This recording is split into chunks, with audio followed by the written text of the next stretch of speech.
What else did we put on our shopping list? Oh, what a mouth-watering smell. Paimon would know the aroma of biryani anywhere. Let's go get some.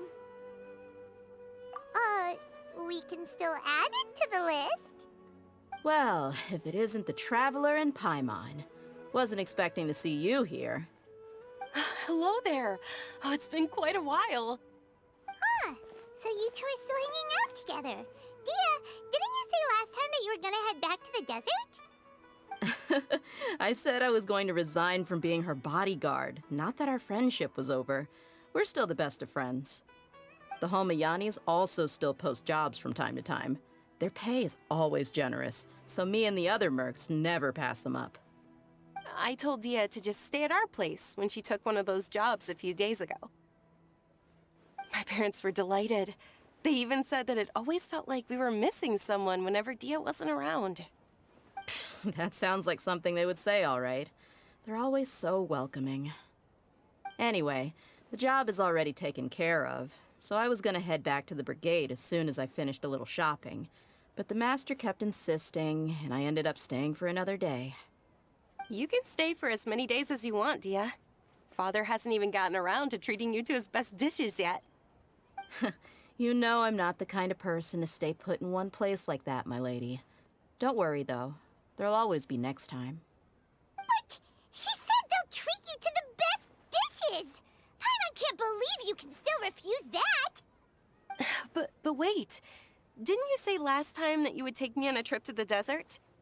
Why don't you just take me with you today, when you leave? There are so many places I still haven't visited yet. I'm sorry, my lady, but no can do. There's still a few things I need to take care of back at the brigade. Besides, the desert hasn't exactly been the most peaceful place lately. Oh, come on. Not this again. That's also what you said last time and the time before that. I know, I'm sorry. Just give me some more time, and I promise I'll plan the best trip ever for you. All right, fine. To be perfectly honest, it's not that I wanted to go, it's more like I feel like something is off about you lately. Ever since you first set foot on the estate a few days ago, you've been acting anxious and even paranoid. Have you been delaying our trip because you've run into some kind of trouble? Nah, are you kidding? You're worrying too much. Would you swear on that? Friends shouldn't lie to each other, you know. I wouldn't pry any further if you're willing to swear on what you just said. But if something really is bothering you, then just tell me. You know I'll help you however I can. Oh, looks like Dunьязарду was onto something. You're too perceptive, my lady. Seems I can't hide anything from you.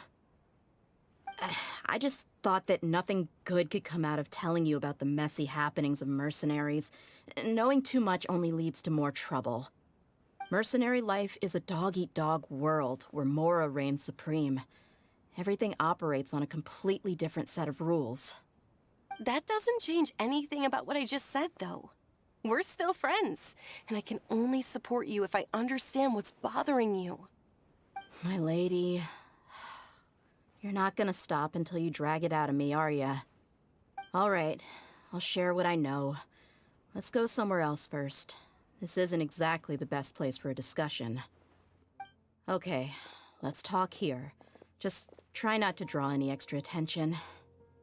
As you may already know, the Eremites have both a lot of mercenaries and a complex organizational structure. Many mercs are no different than me, just going around looking for jobs to earn some mora. My brigade is called the Blazing Beasts. We're not a large group, but every member is loyal and brave. However, not all Eremite brigades are like mine. Some are willing to cross all kinds of lines for the sake of mora. The most notorious is a faction known as Deshret's Relics. Deshret's Relics? Judging from the name, they must really look up to... Yep, you got it. I've heard that you've already crossed paths with Ain al-Akmar. They're one of the groups under the Relic's banner. Oh, you mean the group that tried to sell us the Divine Knowledge Capsule. Yeah, they weren't friendly at all. Deshret's relics is composed of many smaller brigades like Ain al-Ahmar. The relic's headquarters issues orders to all brigades under his control. On any other day, I would want nothing to do with them. Unfortunately, though, the brigade that's stirring up trouble now is none other than Dakan al-Ahmar. Dakan? I think it means beard or something. Believe me, it's a really stupid name. I found it insufferable for years. Anyway, the real issue is that Dakan al-Ahmar is led by my father, Kusela. Say what now? I think I'm starting to understand your anxiety now. But what did they do? I won't go into details, my lady, but they've been involved in a lot of violent incidents. We're talking hundreds. Hundreds? Yep.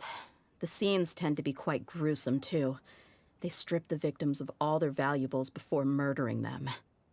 Not only have they targeted merchant caravans and ordinary citizens, but other mercenary brigades as well. That's beyond terrible. They won't even spare their own kind. I don't know how Deshret's relic sees it. All I do know is that Dakan al-Ahmar has become more and more aggressive over the last few years. If I don't do something about them, then even my brigade or the people of Aru village could become their next target. I just wish I knew what's driven him to do this. Yeah. How can your father do such terrible things? I don't know. People change. He's always been pretty pathetic. But at least in the past, there were still a few lines that he wouldn't cross. That's setting the bar pretty low. I mean, if he was even remotely decent, then why would I have to leave the brigade and cut all ties with him? He was loud and foolish, with no real sense of purpose. Instead of doing anything useful, he spent most of his time drinking and chasing after women. Of course, the other brigade members were just like him. Their ruckus would go on night after night. Sounds like a nightmare. What about your mother? Did she ever step in to stop them?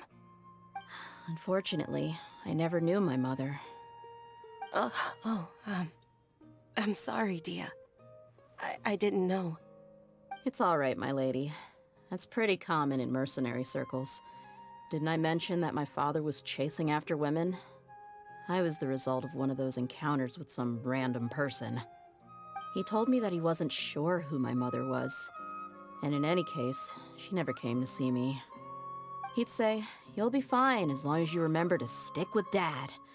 But even then, he left most of the parenting to the brigade. The one thing I do remember is that he used to tell me stories. But the problem was that he had terrible taste. He only knew a few stories, and even those tended to be pretty stale. They were tales of desert warriors defeating dragons in the forest, or stories of mercenaries rescuing princesses from rebel armies. Sounds like your typical fairy tales. More or less, yeah. They were interesting maybe the first or second time around, but after about 20 repeats, they started to get a little dull. He seemed to think those stories were the best things ever, though. He was so into them that he'd call the whole brigade over and make them perform the whole thing as a play. Even the toys he gave me would all be story props. I'd get helmets, shields, and toy swords.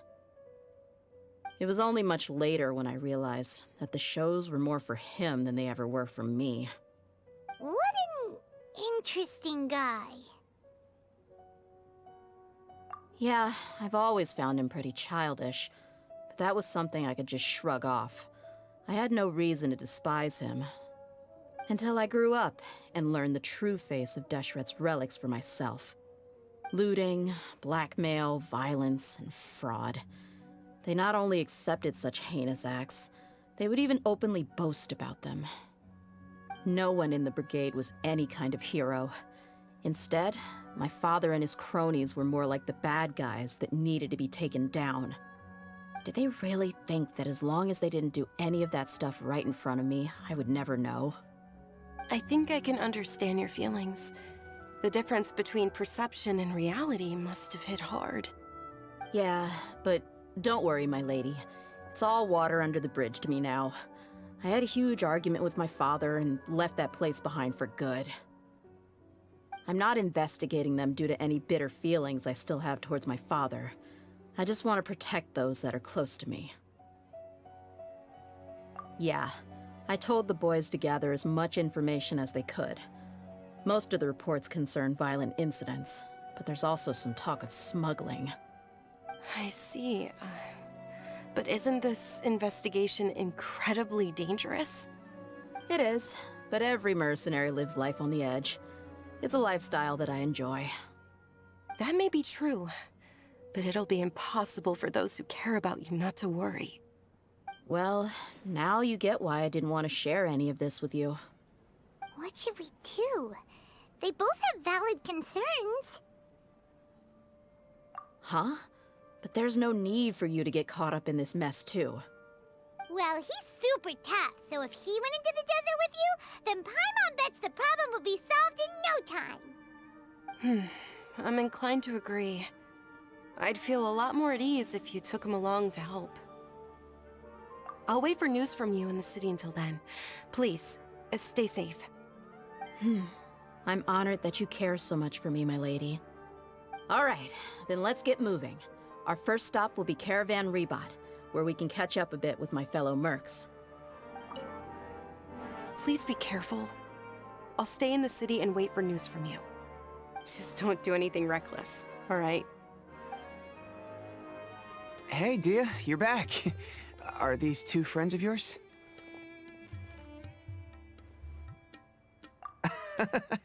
Likewise. There's no need to be so formal with us. We're a pretty casual crew. Anyway, since we've got newcomers, let me fill you in on what Dakan al-Ahmar has been up to lately. They've become extremely aggressive. Apparently, even their own now have become acceptable targets. They even attack other relics brigades, just the same as any other mercenary brigade. Even the most ferocious beasts still protect their own. And it sounds like they've thrown that straight to the wind. That's right. Once they've collected enough loot off the other mercenaries, they sell it off to a different brigade, or turn to merchants on the black market. A portion of their profits is immediately exchanged for more food and weaponry to be used in their next violent operation. That's terrible! Yeah, and it really makes you wonder why they're so desperate for Mora. A few days ago, Isham and I trailed them for a while, and even disguised ourselves as merchants to conduct trade with them. We were able to learn a few things from the exchange. Rather than saying they're out to plunder and hoard Mora, it'd probably be more accurate to say that they're experiencing an internal power struggle. Wait, a power struggle? You heard me right. The vast majority of their victims are mercenaries from the other brigades of Deshret's relics. If their only goal was Mora, they could have gone after anybody. The targeted nature of their attacks points to a power struggle between the different brigades within the relics. That's the only plausible explanation we have. Unfortunately, we weren't able to find out anything more specific. It seems they're also trying to keep things under wraps. Oh, one last thing we discovered was that over the past few years, as Dakan al-Ahmar became more and more active, Deshret's relics as a whole became a lot weaker. It sounds mighty strange to me, too. Harun, you can leave the rest of the investigation to us. Gotta say, though, I didn't expect you to go on a whole undercover mission during the few days I was gone. Sounds like you were really putting your necks on the line, no? Nah, it was nothing. We're just as concerned about the situation as you are. Dakan al-Ahmar is your father's crew, after all. What he said. Besides, Dia, haven't you done more dangerous things than all of us combined? What we did is nothing compared to your experiences. Yeah. And while they went to talk with Dakan al-Ahmar, I took a look at the last camp they attacked. Any survivors of the attack were already long gone. There was nothing of value left in the camp. Ah, Hisham and Khalaf. You're here too. We rushed over as soon as we saw you come into Caravan Rebot. Although this new friend of yours looks a little green behind the ears, I'm sensing a special vibe from him. Now that we know you'll have a capable partner with you, we can also rest easy. Hey, what about Paimon? Feel anything special? Oh, you're also planning to tag along with them?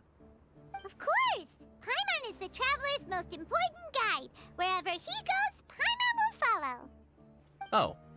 In that case, then you'd better take care of her too, Dia. Don't underestimate Paimon! Don't worry about her.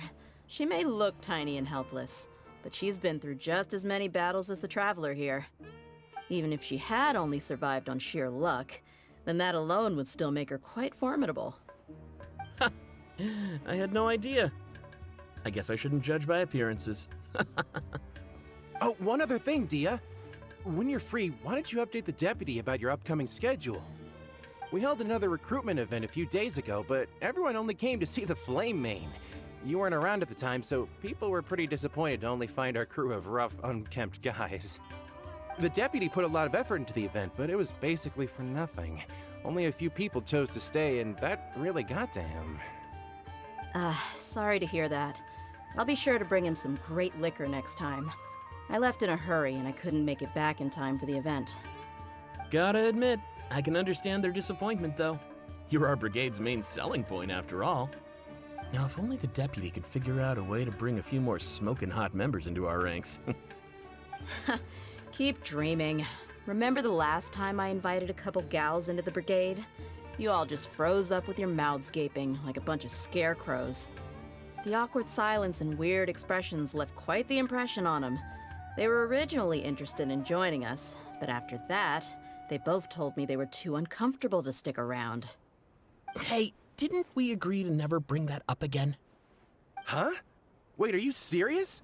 Why have I never heard about this? I don't think you were part of the brigade yet.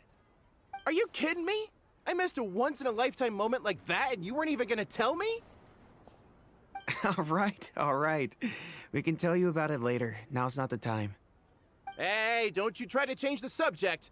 You and Hisham get your butts over here and tell me everything right now. Are they always like this? More or less. There aren't many rules or graces when it comes to mercenaries. We're used to just speaking our minds. If someone starts getting under your skin, you just yell right back at them. And if that doesn't put an end to it, then you just challenge them to a fight. But we also don't tend to take many things too seriously. Being direct and getting it all out of your system as soon as things come up is better than keeping everything bottled up, never talking about it. That's also why I never spare their feelings when I talk to them. If I want to laugh, I'll laugh. If I'm angry, then I'll unload on them. It's hard to stop once you get used to it. Though, I can never do that when I'm with the Homayanis. Hey, knuckleheads! Can you at least tell me the rest of the intel before you go back to your bickering? Yeah, you hear her, Holloff? Told you we gotta focus on the investigation first. I drew up a map. Right here is the spot. There you'll find the merchant caravan responsible for getting rid of Dakan al-Akhmar's looted goods. All you gotta do is wait and ambush them in the evening. They'll have no idea what hit them. Perfect. Thanks for that. Be sure to pass my regards to everyone else in the brigade as well. Will do. You stay safe, Dia. Now, like I said, the two ladies Dia brought with her were also like super mercs. I'm talking same level as Flame Mane here. Oh, you should have seen it. The aura of the two of them when they were standing together, it was incredible. I was just at a loss for words, that's all. Ah, so pathetic. Hey! Shut up! This should be the place. Let's find a spot to hide and bide our time.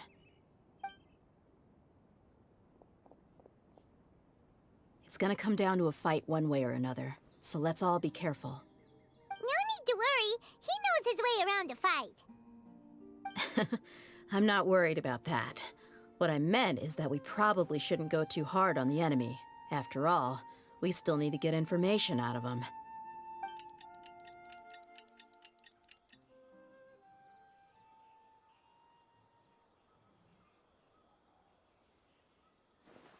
Ah, here they come. You ready? Let's not give them a chance to react and end this quickly.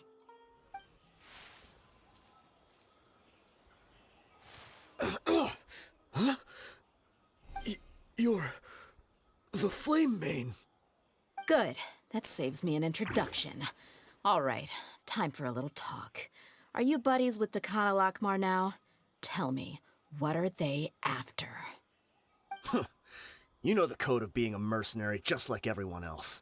The first rule is to never divulge key information about our employer. What makes you think I'd talk? That might have worked on an amateur, but I know you're just looking to protect your reputation. Think about it, though. What's your reputation worth if you won't have the other tools you need to succeed in this line of work?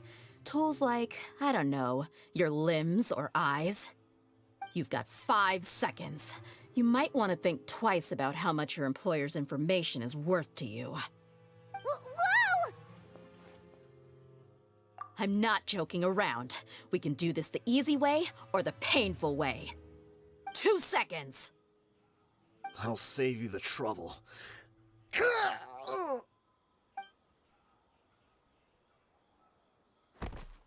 Huh? Are you crazy? He tried to bite off his own tongue. Quick, search the area for any first aid supplies. I definitely didn't expect him to go that far. Thankfully, the wound wasn't too deep, and he just passed out from the pain. But why would he be so extreme? I just wanted to test his mettle. You can get a lot of mercenaries to talk just by threatening them. I didn't expect him to be willing to go through so much pain just to deny us some intel. Well, he's out cold for now. We could wait for him to wake up, but maybe it's not a good idea to interrogate him any further. What should we do?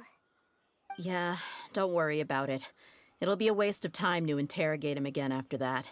He might just hurt himself again if we start asking. There are lots of goods around here. Let's search the area. Maybe we'll be able to find something. I'm really sorry.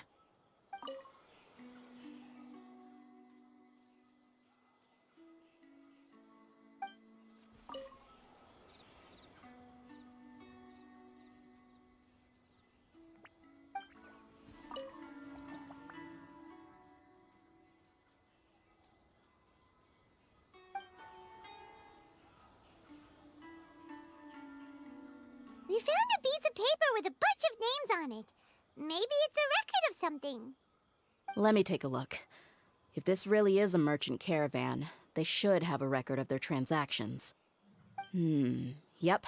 I see an entry for Dakana Lakmar right here. Kusela, Idrisi, Bashar, and Takriti.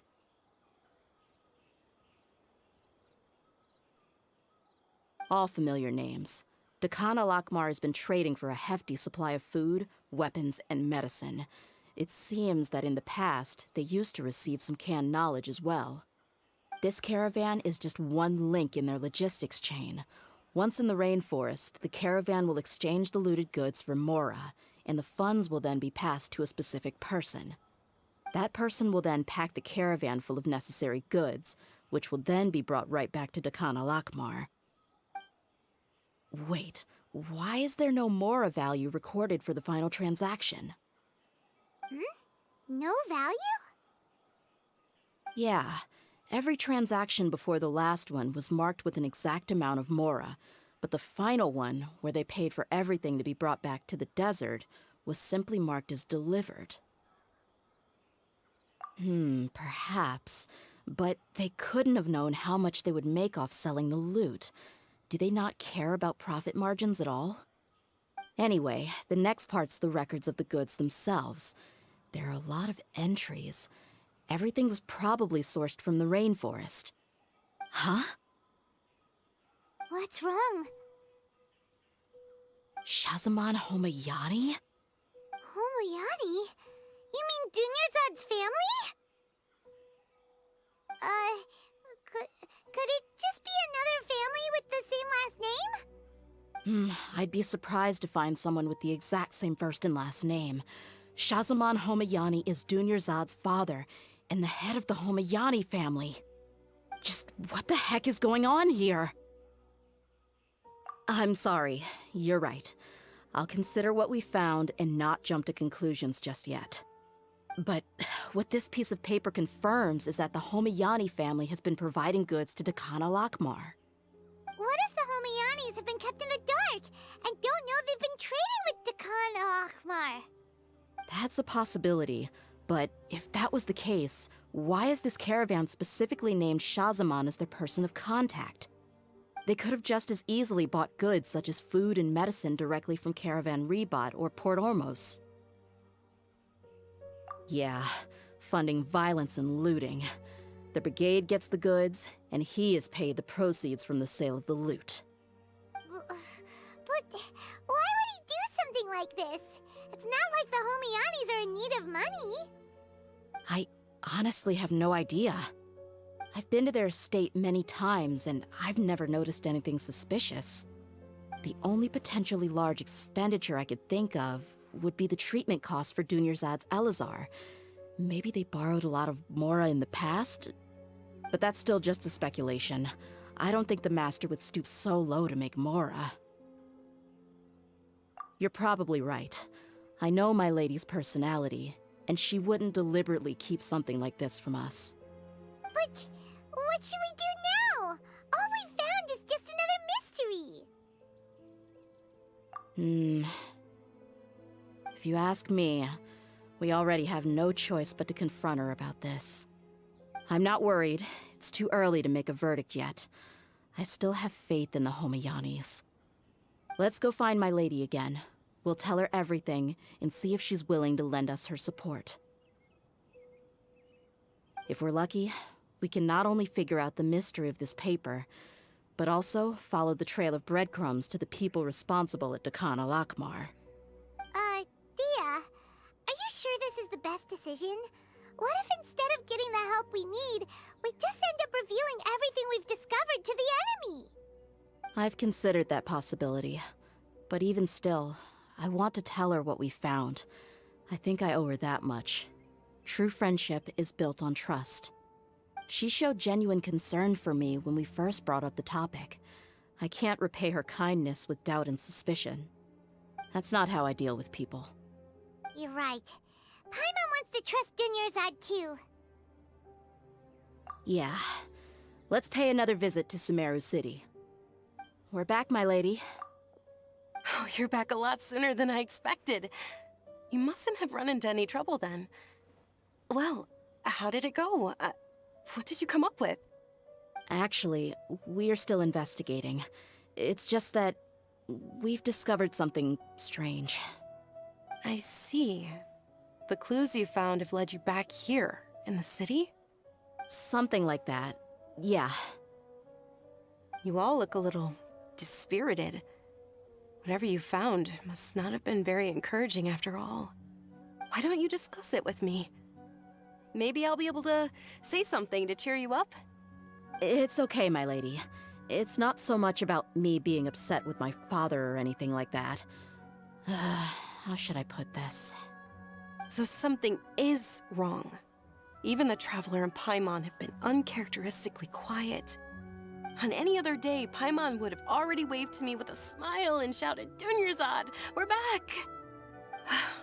So tell me, what happened? Well? My lady, please prepare yourself for what we're going to tell you next. It concerns the Master. The Master? You mean my father? Okay, I understand. Don't worry about me. I'll listen as attentively as I can. My father has been supplying goods to Dakan Alakmar? Yeah, it makes as little sense to us as it does to you.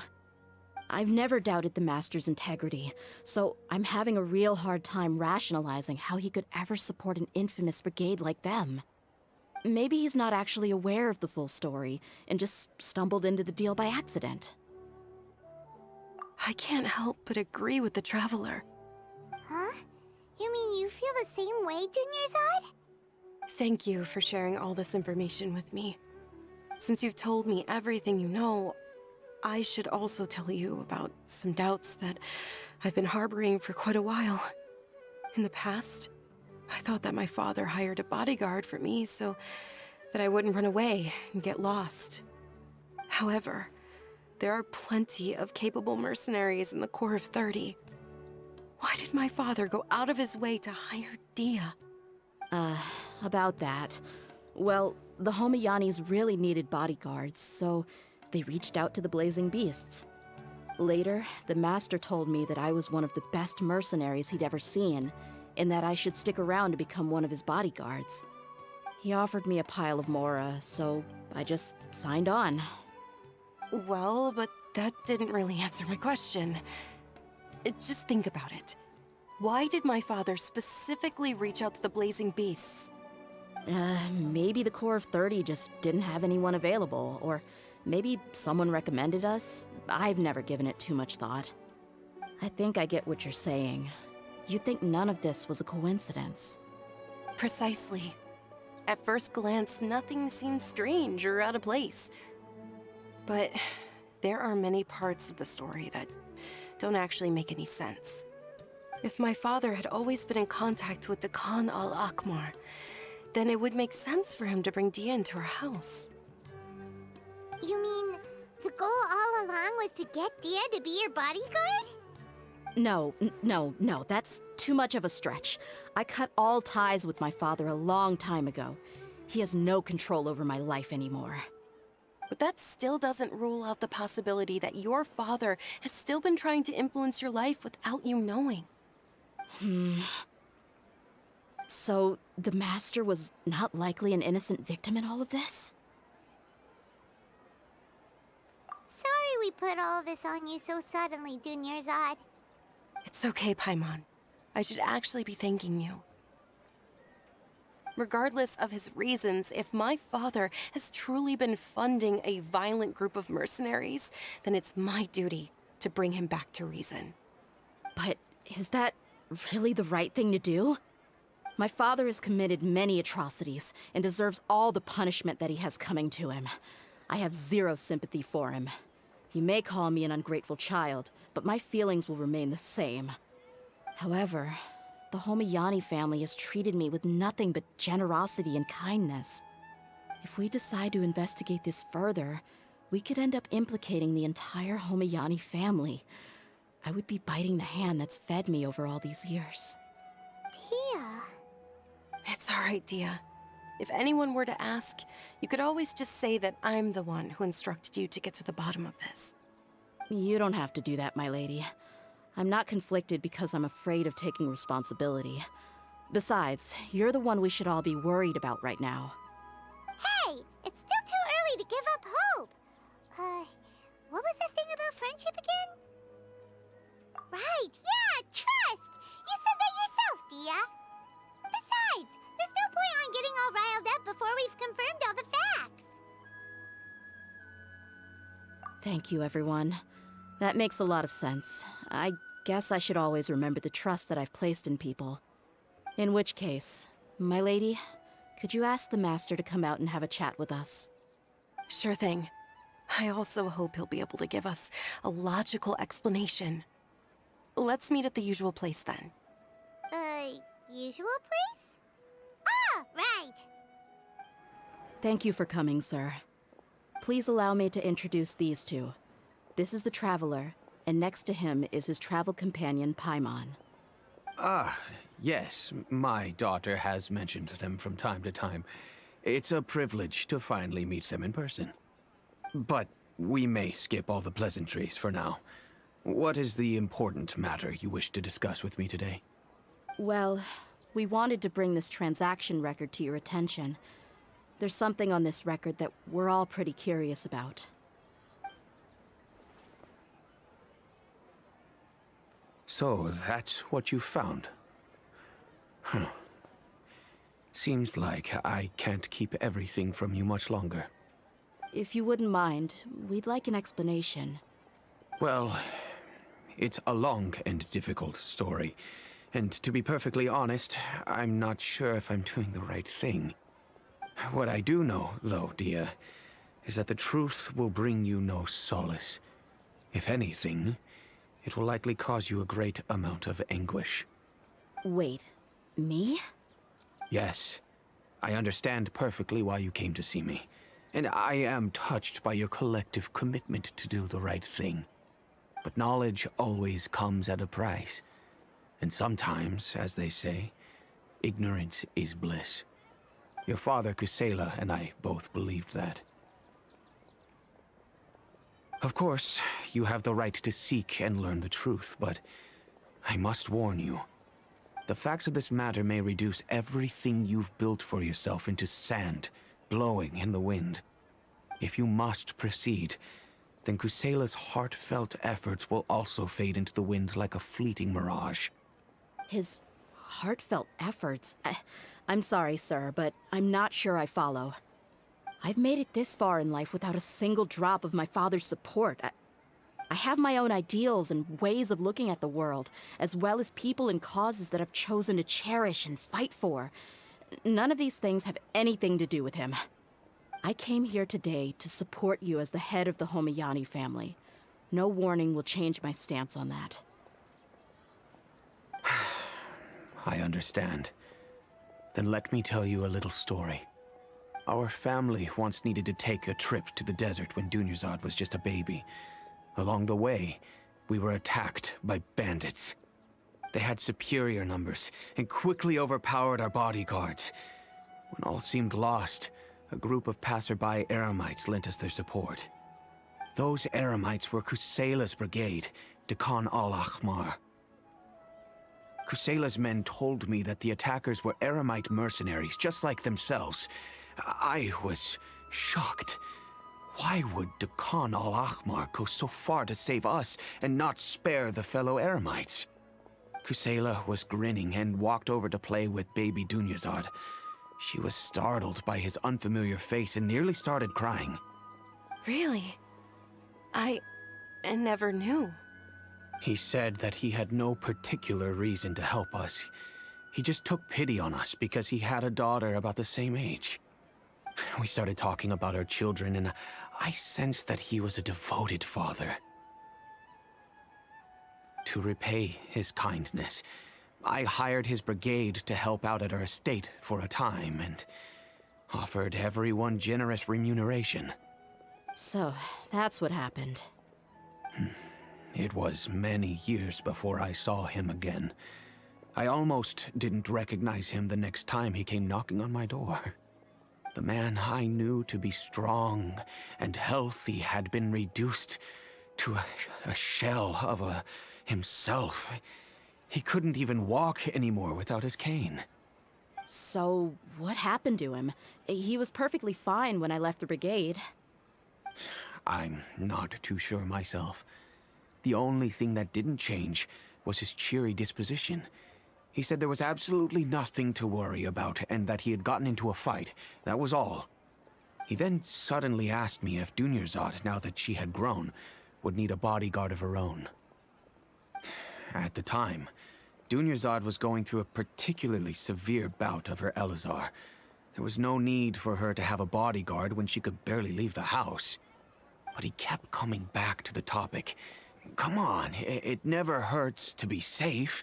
How do you know a bodyguard won't come in handy one day? I was completely lost at first, until he recommended the Blazing Beasts, and in particular, a mercenary named Dia. So he was the one who recommended Dia to you. Indeed. He didn't say it out loud, but it was clear that he saw Deshret's relics as an evil group who would eventually corrupt every member in their ranks. He was already beyond redemption, but he hoped that he would be able to detach his daughter from the vicious world of mercenary life. If Dia could stay in my house and keep working as a bodyguard, then gradually her affinity for the desert would decrease, and she'd be able to leave her previous life behind. And that's why you offered her such generous compensation? Yes, but not just because of that. From the moment that he asked me for that favor, I also began to see Dia as my own daughter. And that's also why I tried to persuade you to stay when you asked for permission to leave. I was willing to spend however much it took. Kusela saved my daughter and me all those years ago in the desert. I could never refuse him entrusting his daughter to me. He was always like that. acting like he's oh so smart and self-righteous. Kusela said that he'd reimburse me for a portion of Dia's fees.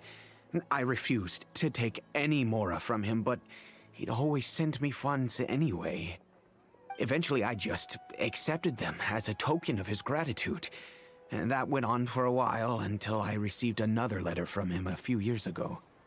The letter contained a request to help him buy food, weapons, medicine, and even explosive materials. Wait! Isn't that around the time that Dakano started becoming more aggressive? That's right. When I started to hear some nasty rumors, I became wary. I wanted to meet him face to face to discuss things. But by then, he was no longer receptive to my requests to talk. If I had to guess, it's probably because he doesn't want to put Dia at risk. That thought occurred to me as well. I figured that he probably came to me for help because he had nobody else to turn to. After some deliberation, I decided to send him some food and medicine. I turned down all his requests for explosives and weaponry. I am aware that even such a reduced gesture of support could lead to others coming to harm, but I could not simply reject his plea for help. In the end, it probably was the wrong decision. I plugged my ears to the rumors and just chose a solution that made me feel least guilty about myself.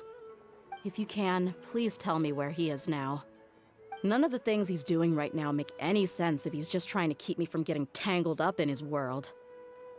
If all he wants to do is steer clear of me, then maybe he shouldn't have brought me into this world in the first place. Oh no. Dia, please don't feel that way. I'm just angry because I can't wrap my head around any of his actions. I don't know. I really don't know. I don't think I can do it. But I guess you do have a point. We haven't uncovered the whole truth yet. We still need to figure out his exact actions and reasoning for these last few years. I'll do my best to help. Of course, anything between the two of you would need to be resolved between you and him alone. I don't know Kusela's exact whereabouts. Outside of supplying his brigade with some goods, I tried my best to avoid getting involved any further with him. However, there's a man on the list named Jawed.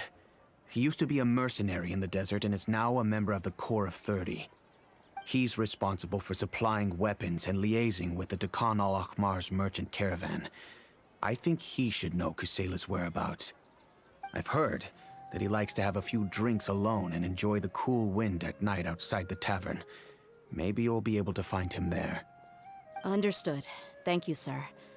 Then I guess this is bye for now, unless... I'll stay and be with my father here.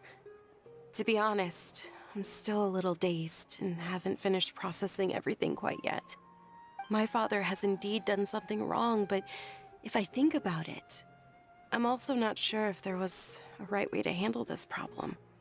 I feel like our only course of action is to turn everything we know over to the Corps of 30 and let them render judgment. Yes. I am prepared to accept whatever verdict they choose. It's time to face my mistakes. Huh? Who are you guys? I know what you've been up to. Smuggling weapons to violent brigades in the desert while working for the Corps? Pretty bold, if you ask me. Shh! Keep your voice down. How do you know all that? Come with me. We should take this elsewhere. I'll be happy to talk things over once we're somewhere private.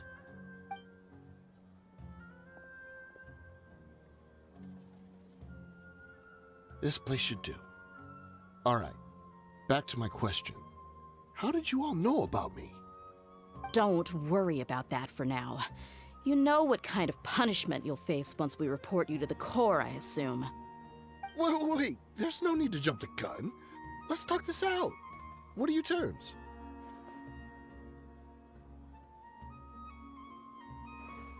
So what's in it for you anyway, Mora? Well, I was a little tight on money at the time, and Kusela took good care of me in the past. I weighed it in my mind, and I couldn't find a reason to turn the opportunity down. I wouldn't only be helping my benefactor, but I could also make some quick mora. Let me tell you how it is. We're investigating Dakhan al-Akmar, and we're gonna put an end to their operations. If you provide some help for us, then we might just put in a good word later to reduce the terms of your punishment. Hey, why don't we discuss this a little first? Listen, I made quite a bit of mora from my last run. You just give me a number, and I'm sure we can... Shut it. My patience is running out. You should know when a mercenary is after something other than money. All right, sheesh. But you gotta promise you'll put in some nice words for me later. They're always on the move. Here's the spot they were at the last time I made my delivery to the desert. Feel free to go have a look. I'm just telling you though, it's not on me if they're not there anymore. Sure. And then you can forget about any nice words from us. Hey, come on. Now you're just being unreasonable. Really? And how do I know you're not leading us straight into a trap? Don't forget, you're the one with no bargaining chips. All right, I get it. Why don't you go take a look, and if they're not there anymore, I'll try to figure out something else for y'all. Now that's more like it. Let's move. And as for you, try to stick around the city until we get back. You don't want us to call the folks from the Corps and have them drag you back to the city. Don't worry. I'm not going anywhere. Seems like we're in luck. That should be their camp right up ahead. Let's go. We'll finally get to the bottom of this ourselves. I'm here to see Kusela. Tell him to get out here. Tia, why are you here? Haven't you all done enough? Oh, so are you also here to stop us? Stay out of this. It's got nothing to do with you. She's so strong. Enough fighting. We all know each other, and I don't want to take things too far. Just bring Kusela to me. There's no use hiding him anymore. Did you understand a single word I just said? Or do I need to bash your skull in some more? All right, everyone, let's all just calm down for a second. Dia, the boss can't come out and see you anymore. He died a long time ago. What? Seems like you've been out of the loop for a while. Guess that's for the best, though. At least, that's what the old man wanted. When did he die? What happened to him? A few years ago, Kusela broke up Dakhan al-Akmar and went to the Deshret's relics headquarters by himself. So is that when you guys started acting up? We would prefer to call it taking revenge. Every last person in Deshret's relics must pay in blood for what they did. Let me start from the beginning. Dia, do you know how the head of the relics maintained order internally? Overwhelming strength and unquestionable authority? Those were a part of it, yes. But just those on their own weren't enough. They had another tool at their disposal. They called it a person's record. Regardless of whether they joined by their own will or were coerced, every person in Deshret's relics were forced to leave a record of themselves at headquarters. Whether it be their deepest sin, some unforgivable act, or their most immoral exploit, the record served both as a symbol of loyalty and the perfect material for blackmail. That's precisely it. Every one of us have a record. Me, Bashar, Tikriti, and all the boys who grew up with Dia and ended up joining our ranks. But you, Dia, you were never asked to provide a record, were you? I never even knew this was a requirement. You were probably the only person in all of Deshret's relics who didn't know about it. Ever since you were born, Boss had been trying to shield you from this organization's sinister rules. Not only that, but he also banned all of us from committing any nefarious acts. He said he'd take care of the dues we had to pay regularly to headquarters. But in the end, he was just an ordinary person. What could he do? He was forced to go to headquarters again and again to account for missed dues and incomplete records. He'd come up with all kinds of excuses and get beaten up as a result. We all knew he was doing that for you. He wanted to get you out of this world, no matter what it took. And that's why he became a shell of himself and couldn't walk without a cane. Wait, but that doesn't make any sense. I didn't know about any of this, and I'd never seen him get injured or beaten. Because you were too young at the time. How would you ever tell between wounds from a beating and wounds from battle? When you left home after that final argument with him, he seemed to age by a decade overnight. Even his hair went gray.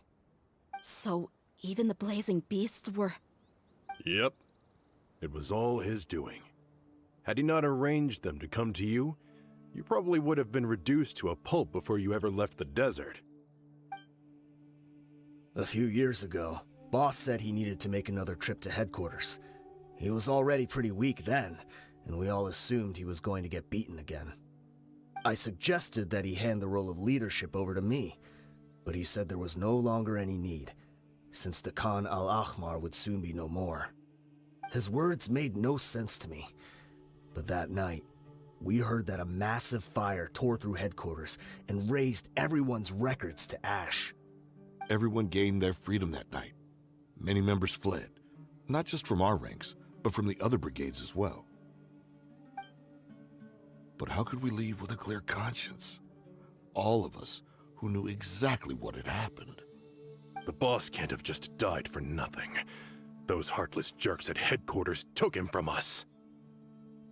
From that point on, the sole purpose of the Khan al-Ahmar became revenge. The big fire that Boss started was quite a blow to headquarters' strength. It's given us the opportunity to launch our attack. Even though we're outnumbered, we vowed to see our revenge through to the very end. There were people from headquarters who changed their names and went into hiding. Some fled to other brigades, and others escaped to the rainforest. But we won't let any of them escape our wrath. They'll all pay for what they've done. We've suffered plenty of losses as well. To keep going, we need an enormous amount of supplies, from food and medicine to weaponry and explosives. All we can do is exchange our loot from Mora, and then use that to get supplies. We forged Boss's handwriting and sent out many letters to his former friends. Thankfully, many people were willing to come to our aid. We were also able to attract many mercenaries who shared our goal. We've endured unspeakable pain to win many impossible battles. Deshret's relics have become weaker and weaker, and now we finally have an opportunity to directly strike their headquarters. Paimon doesn't know what to say anymore.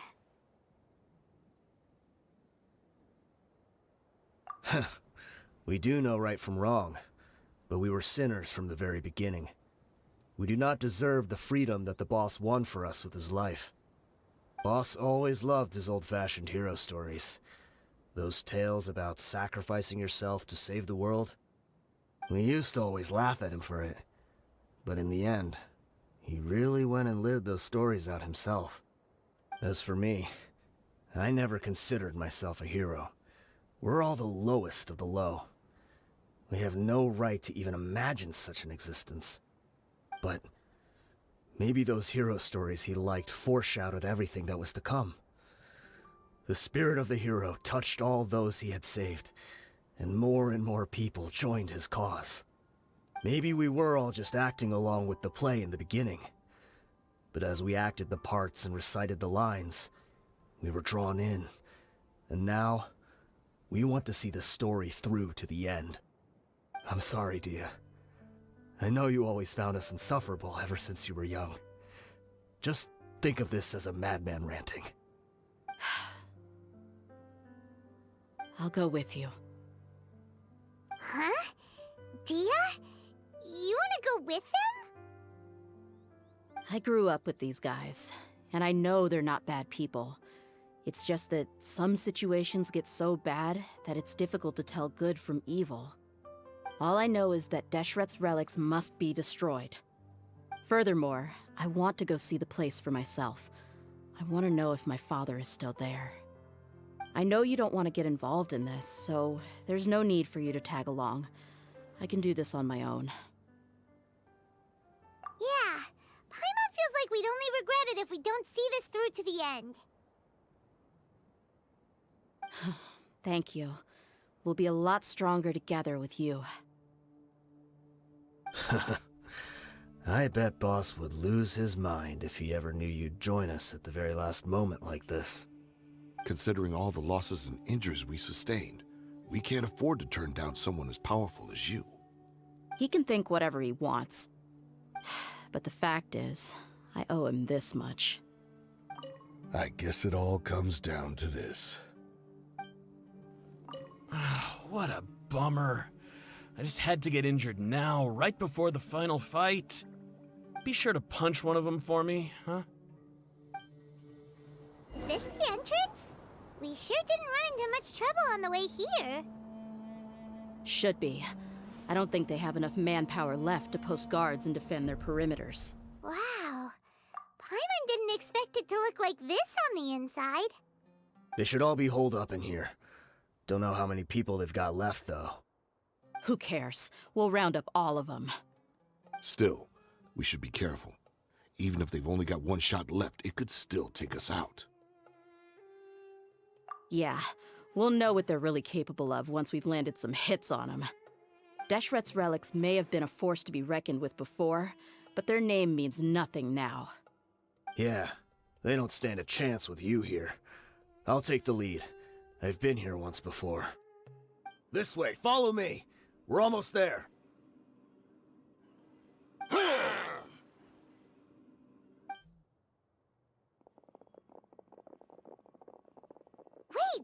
They went charging ahead without checking for any traps! Hey, you guys okay? It seems like we just got trapped in here. Don't think we triggered anything else. Watch out, the enemy's coming from ahead! Well, now that things have come to this, seems we'll have to fight our way through. Don't worry about us. We knew something like this could happen. Go and take a look around. There could still be another way through. Let's go! We can't let the boss down! Let's check if there's another way! The sooner we can make it through to help them, the better. Let's see. I think I see a way through over there, but it's being blocked by something. Let's try our luck with that mechanism. Okay, let's go!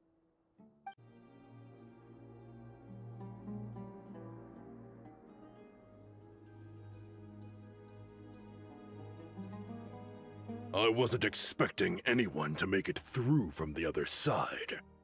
But as a desert dweller, I suppose we should be used to our folks defying all expectations. Don't waste your breath. You have nowhere to run. Run? Had I wanted to run, I would have fled 1,000 times already. I witnessed the golden age of Deshret's relics. Even if I could leave this place behind, all that awaits me now are endless days of humiliation and ruin. Even now, my brothers and I still believe in one thing. The greatest should never live to remember their fall. So you want to go out in a blaze of glory? Let us draw our weapons! We will show them the true power King Deshret bestowed upon his followers. They are but two, while we hold within ourselves the entirety of the relic's glory. Wave 1, charge! Eliminate them! Don't think that you've won. We're just getting started. King Deshret will not abandon any one of his followers. Brothers!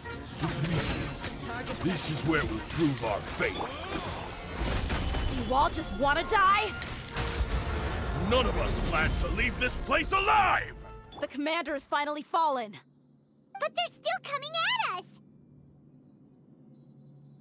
This place is like a gladiator's ring. They just keep coming no matter how many we beat! Yes, keep fighting! There's no need to fear, and no need to back down! This is our last stand! When the next wave comes, try to draw away their attacks. I'm going to see if I can take out that high platform.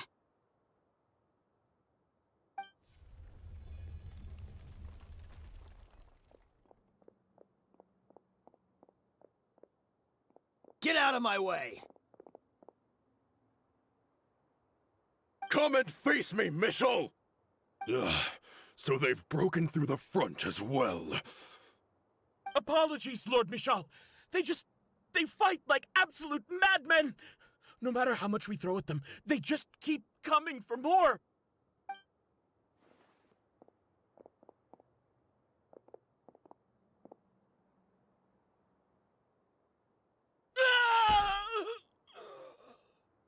So, it would seem like this is the end. Time to pay for everything you've done, Michel. You think I would give you that opportunity? I will be buried in the sand alongside all the rest of our fading glory.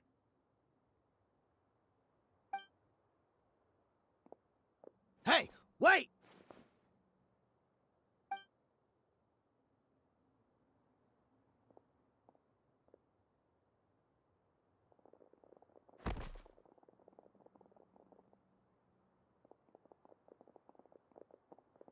We were too late. It's over.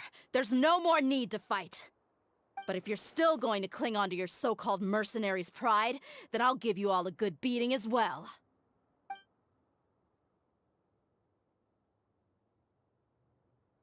Hey, Dia! I found the mechanism. I'll get you all back up here right away. Let's go. Who are you filthy rats? And why are you always pestering us? You call yourself a member of the infamous Deshret's relics and you still can't even tell who's made it all the way to your headquarters? Who knows what intent a bunch of rats may have? We try to catch a couple, and you all just show up on the other side instead. How are we supposed to figure out what you're after?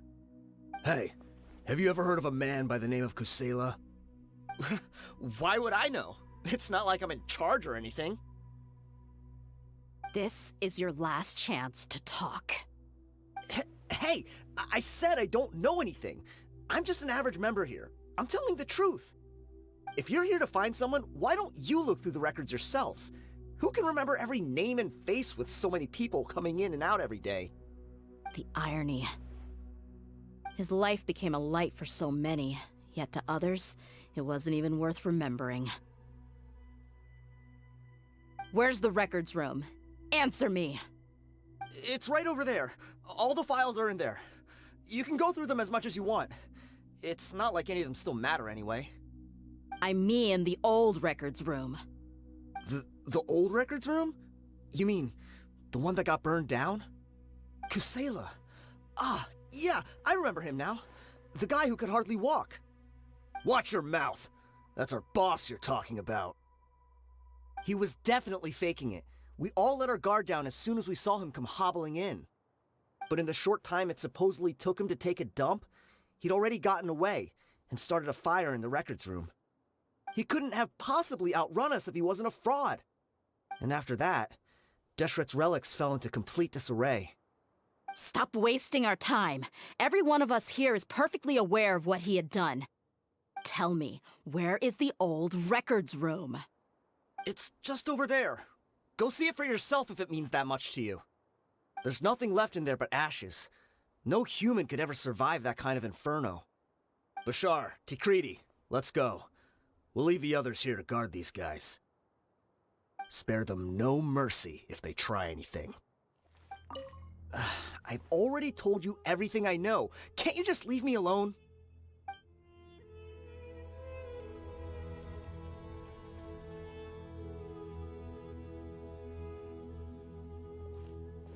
So, this was his final destination.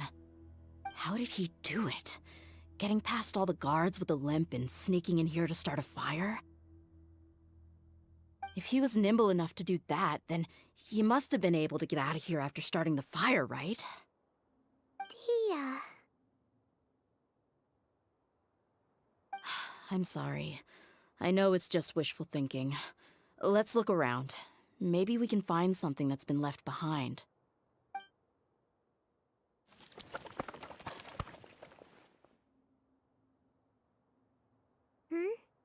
Is this a cane? It must be the one that Dia's father used. Kusela. Thanks for everything, boss. We're fortunate to somehow find that cane after that fire. Let's split up and look around some more. What if something else has been left behind? But what else could survive a fire like that? Huh?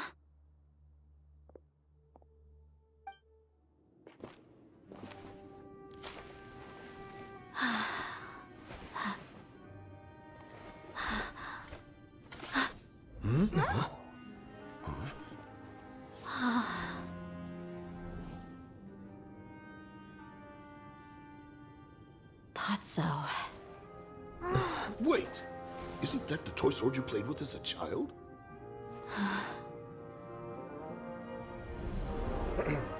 The dragon is no more, for Princess Dia has slain it.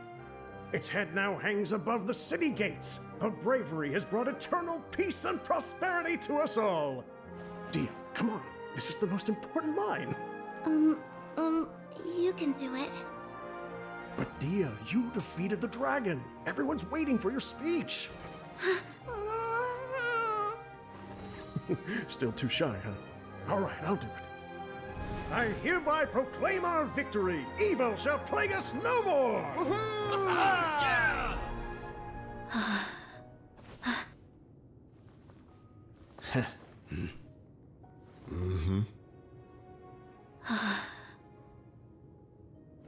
I hereby proclaim our victory. Evil shall plague us no more, Dad.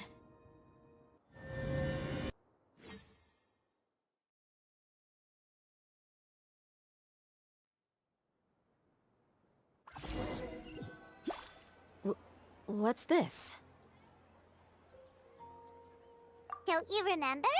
You asked Paimon what she would do if she were to wake up tomorrow with loads of money. And Paimon said that she would get boatloads of tasty snacks. You looked super confused at the time, but said it was an adorable thing to say. These opportunities don't come by often. So today, Paimon's gonna treat you to a special crash course on Paimon's life philosophy.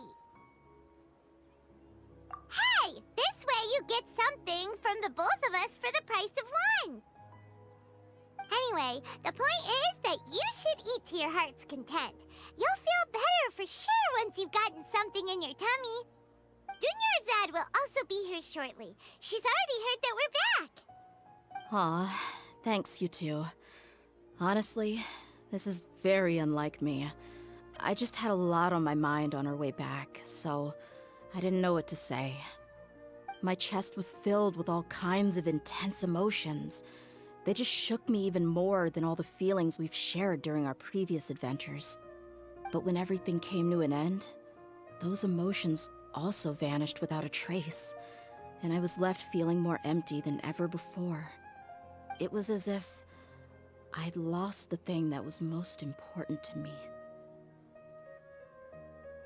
Yeah, you're right. To many mercenaries, Mora is the most important thing in the world. But perhaps to us, it's the most worthless thing of all. Idrisi and the others all used to say that they would quit if there was no Mora to be had. But when it came to avenging my father, there was no Mora to be made anywhere. My reality shattered when I found out that the father who always told me hero stories was in fact a bad guy. But look at me now. Am I any different? Despite all my promises about never forgiving him and never trying to understand him, I still went to such lengths to find out the truth, and nearly even shed tears for his sake. We're hypocrites. All of us.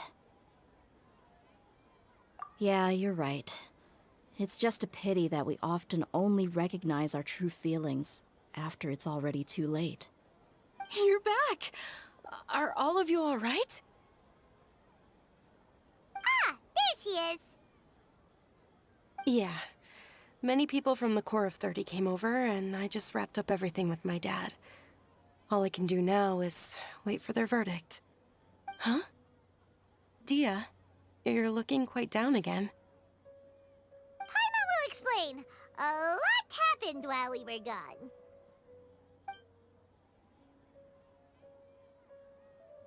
I'm sorry. I really should have controlled my emotions better. I just... It's all right, my lady. You were hurt by all of this as well. Truth be told, I'm starting to feel a little guilty watching you cry like this. But Dia, your pain must be even worse. You shouldn't need to comfort me. Hey, don't worry about me. If anything, this whole thing has finally shown me the difference between illusion and reality. My father probably thought that people could settle into new lives as long as they moved to a new environment. That thought has even crossed my mind a few times. It's like saying, what's wrong with adapting to a new life? However, there was always something deep within my mind that refused to accept it. This impulse brought me great turmoil, and even made me feel ashamed for turning my back on your father's kindness. But now that I consider it again, it all makes sense. The desert sands are a part of who I am, and I will never be able to lead a peaceful existence. I understand how you feel. That doesn't mean I won't be making any changes to my life, though. As an example, I'm now thinking about taking on some small odd jobs. It's just like Idrisi said. I also want to catch up to my father and become a character in his play. Even if the ending of the story may be childish and ridiculous, it won't really matter. Isn't that neat, though? Oh, you'll be a whole new kind of mercenary, one that's not out for Mora. Why don't we go for a change of scenery once we finish eating? What about stopping by the Grand Bazaar again? Right. You said you wanted to get a rug for your family. We'll come along too. I can't thank you enough for taking care of me this entire time. Oh, this rug here is quite something. The craftsmanship is exquisite, and the fabric is also of high quality. Ah, here you are. Finally, I found you. Hey! Aren't you that mercenary who bit his tongue? You can still talk? Wait, are you here to take revenge on us? What are you talking about? Do I look like I could take you all in a fight? I just came here to give you something. I'll be on my way to give myself up to the core after this. Once I woke up, I hurried to the Khan al-Akhmar's camp, hoping to alert them to your presence. But when I got there, I found no one except the members who were still too injured to move. Ah, so you probably got there after us. Yeah, they told me that they had exacted their revenge, and everyone had turned themselves in to the authorities. Even that last camp was not going to last for much longer. I had joined the cause to repay an old favor from Kusela.